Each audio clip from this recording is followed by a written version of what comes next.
closing statement nih. Ya, terus terang saya debat semacam ini jauh dari yang saya harapkan. Tapi ya sudahlah, mau bagaimana lagi. Saya kira Pak Kayama mengulang-ulang kesalahan pemahaman. Kapan saya bilang di satu sisi Alkitab itu sejarah dan bukan sejarah? Kalau saudara tangkapnya begitu, saudara tangkapnya nggak benar. Yang saya bilang harus membedakan antara Alkitab sebagai sejarah dan tafsir Alkitab. Sejarah, ya sejarah, tapi bagaimana menafsirkan data sejarah itu problem lain. Mengapa saya tidak mau menanggapi semua ocehan beliau tadi panjang lebar itu? Karena saya tahu bahwa itu bukan historical Jesus, itu problem hermeneutics. Sehingga kalau seandainya debat kita itu disepakati, buang itu historical Jesus saja, mari kita adu tafsir ayat, silakan. Ya, itu saya ladeni. Saya Alkitab hari di tiap hari. Ya, saya menjawab yang teman itu hal yang mudah, tapi kan kalau saya jawab itu kita sudah lari dari inti perdebatan, ya. Nah, lalu soal Yesus mati itu pokoknya harus mati, mau tidak mau harus mati. Ingat bahwa kalau kita bicara ini historical Jesus, kita tidak bicara mau atau tidak maunya kita, ya. 1000 kali kami mau Yesus mati, kalau Yesus memang fakta sejarahnya tidak pernah mati, ya tidak pernah mati. Tapi 1000 kali pakai nama mau Yesus tidak mati, ya dia akan bertahan seperti itu. Problemnya sekarang bukan soal maunya orang Kristen bagaimana, maunya Islam bagaimana, mau kayak nama bagaimana, tapi fakta sejarahnya apa? Itu yang jadi persoalan. Dan apa kalau memang maunya Yesus tidak mati? Kasih bukti. Buktinya apa? Buktinya tidak ada bukti. Kalau saya paparkan data sejarah. Dan data sejarah yang saya paparkan artinya adalah bahwa fakta Yesus mati dan bangkit itu bukan soal maunya orang Kristen. Bahkan jangankan orang Kristen, murid-murid Yesus pun bahkan tidak mau dia mati. Kenapa? Karena pemahaman salah. Di Matius pasal 16, ketika Yesus memberitakan bahwa dia akan mati, ya, lalu Petrus mencegah dia, kiranya Allah menjauhkan itu dari engkau. Artinya adalah bahwa para murid Yesus langsung pun tidak mengharapkan dia mati. Tapi fakta sejarahnya memang Yesus mati, dan karenanya maka mereka yang tidak mau dia mati itu menjadi saksi mata. Maka Yesus mati tidak mati itu bukan soal maunya kita, itu soal sejarah. Makanya kita bikin acara debat ini. Tapi kalau yang dibawa adalah tidak ada bukti, ya selesai debat itu. Mau apa lagi kalau tidak ada bukti? Ya. Nah, terus berikut begini, ya, bahwa Yesus ini karena saya pikir tadi ya closing statement ya sudah, tapi kan masih buka itu ya. Artinya ya saya juga bisa ngomong lebih panjang ya. Nah, sekarang ya, apa sih yang menjadi bukti orang Kristen ketika percaya atau waktu kita baca Alkitab kita percaya bahwa Yesus bangkit? Ya, pertama, Alkitab berkata kubur Yesus kosong. Waktu kubur Yesus kosong, apa yang dijawab oleh musuh-musuh Yesus? Mereka langsung bikin persekongkolan bahwa murid-murid itu mencuri mayat Yesus.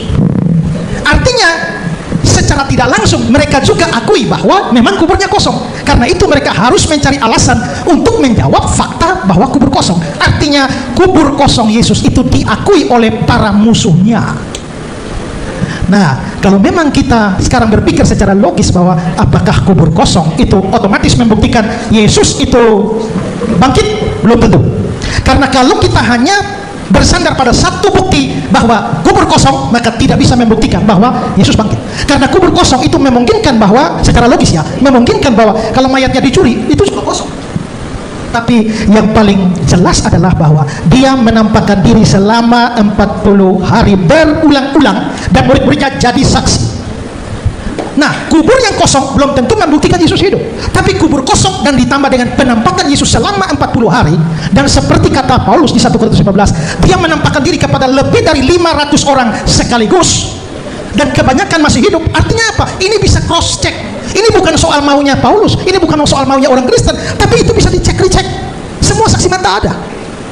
Dan pikirkan ini, bahwa berita Injil tentang Yesus yang mati dan bangkit itu juga disampaikan oleh Petrus waktu khotbah Petrus pada hari Pentakosta. Dia bilang, Yesus yang kamu bunuh dan kamu salibkan.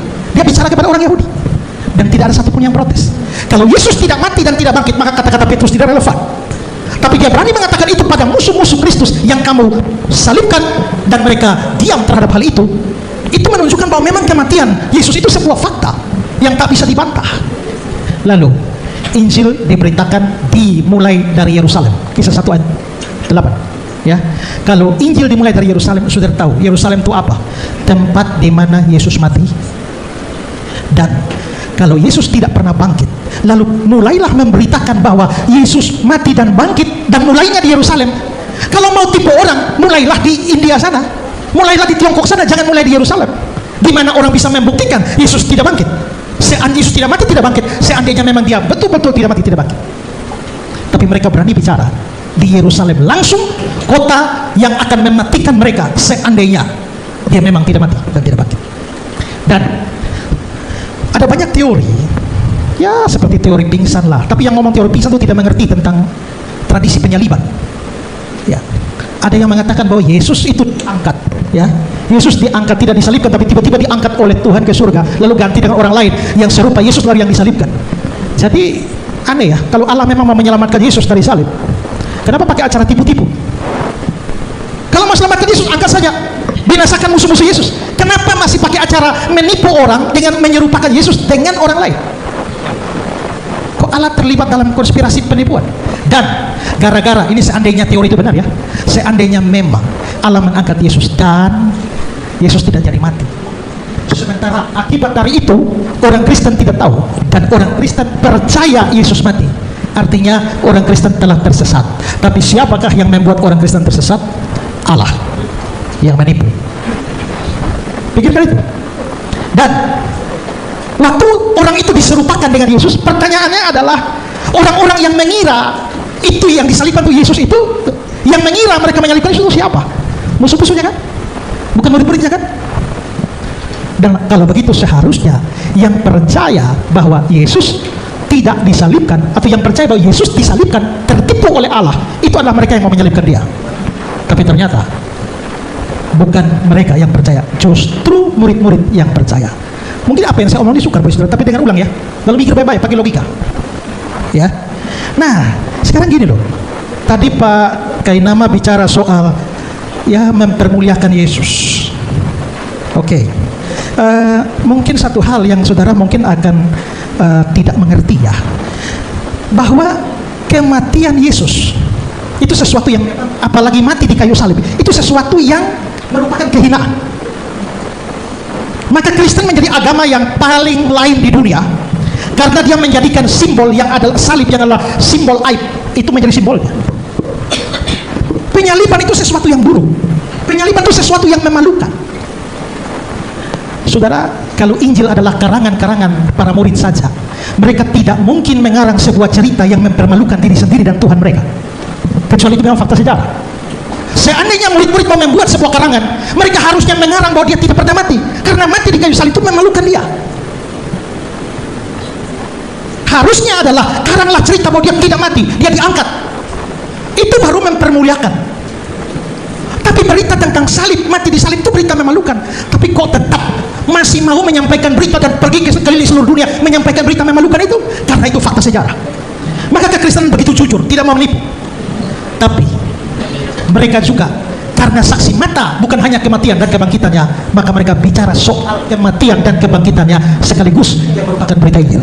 Ya, nah jadi memang penyaliban itu sesuatu yang mempermalukan, tapi bukan hanya mempermalukan, pakai nama itu kutuk.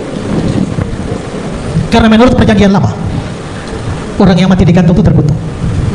Dan apakah kami percaya Yesus mati terkutuk? Yes. Kenapa? Karena mestinya kita yang terkutuk, orang berdosa. Saya yang terkutuk, kalian semua yang terkutuk. Kita semua memang orang terkutuk karena kita orang berdosa. Tapi Yesus kenapa mati terkutuk? Karena dia mau menggantikan kita. Itulah sebabnya dia jadi kutuk. Tapi dan karena itu Yesus mati dalam kehinaan. Tapi kalau Pak Kainama tadi mengatakan bahwa dengan tidak mati maka orang Islam mempermuliakan Yesus, saya mau kasih baca satu ayat dulu ya, beberapa ayat ya. Filipi pasal 2, hendaklah kamu dalam hidupmu bersama menaruh pikiran dan perasaan yang terdapat juga dalam Kristus Yesus, yang walaupun dalam rupa Allah tidak menganggap kesetaraan dengan Allah sebagai milik yang harus dipertahankan, melainkan telah mengosongkan dirinya, mengambil rupa seorang hamba. Mengambil rupa hamba itu sudah rendah, menjadi sama dengan manusia itu sudah rendah. Dalam keadaan sebagai manusia dia telah merendahkan dirinya dan taat sampai mati, bahkan mati di atas kayu salib. Jadi bukan orang Kristen yang merendahkan Yesus, Yesus merendahkan diri sendiri. Tapi apakah dengan demikian kita tidak mempermuliakan Yesus? Tidak. Karena ayat 9 mengatakan, itulah sebabnya Allah sangat meninggikan dia dan mengaruniakan kepadanya nama di atas segala nama, supaya dalam nama Yesus bertekuk lutut segala yang ada di langit, yang ada di bumi, yang ada di bawah bumi, dan segala lidah mengaku Yesus Kristus adalah Tuhan bagi kemuliaan Allah. Jadi memang dia pernah direndahkan, tapi karena itulah dia ditinggikan. Kalau dia tidak pernah direndahkan, dia tidak perlu ditinggikan. Dan nama diberikan kepadanya, nama di atas segala nama, setiap lutut akan bertelut dan mengaku. Dan saya percaya itu semua, termasuk semua saudara, akan bertelut dan mengaku Yesus Tuhan. Tapi belum selesai, tapi mungkin belum sekarang. Akan tiba saatnya ketika pada akhir zaman saudara akan dipaksa mengaku atau tidak. Ya. Jadi kalau saudara pasti sudah akan mengaku, terpaksa mengaku. Tapi kalau tidak mau, ya mengakulah sekarang. Tidak mau, urusan saudara. Dan ingat, kalau Pak Kainama sampai mempunyai pandangan seperti itu, Pak, menurut saya pantas Bapak jadi mualaf. Karena itu hal paling mendasar. Itu hal paling mendasar dalam Kristen. Dan Bapak tidak mengerti itu, maka wajar Pak jadi mualaf. Ya, nah, karena itu saudara, diam, saya tidak bicara dengan saudara, moderator yang berhak menegur saya. Dan karena itulah, maka menurut saya, ya, kita memang perdebatan kita akan berakhir. Tapi ingat ya, bahwa tadi saya sudah bilang, Yesus mati dan bangkit itu penting untuk keselamatan. Saya menghargai saudara-saudara semua, termasuk Pak Kainama. Tapi Pak Kainama, ini Bapak mau tidak terima juga tidak apa-apa. Tapi kerinduan hati saya sebelum Bapak mati, kembalilah kepada Yesus sebagai juru selamat dan Tuhan. Tidak mau terima juga tidak apa-apa. Ya, gak apa-apa. Ini kan tawaran. Injil tidak pernah dipaksakan, hanya ditawarkan. Termasuk dengan ibu yang tadi pegang tangan dengan saya yang mengaku diri mualaf. Kembalilah ibu sebelum innalillahi wa innalillahi raji'un.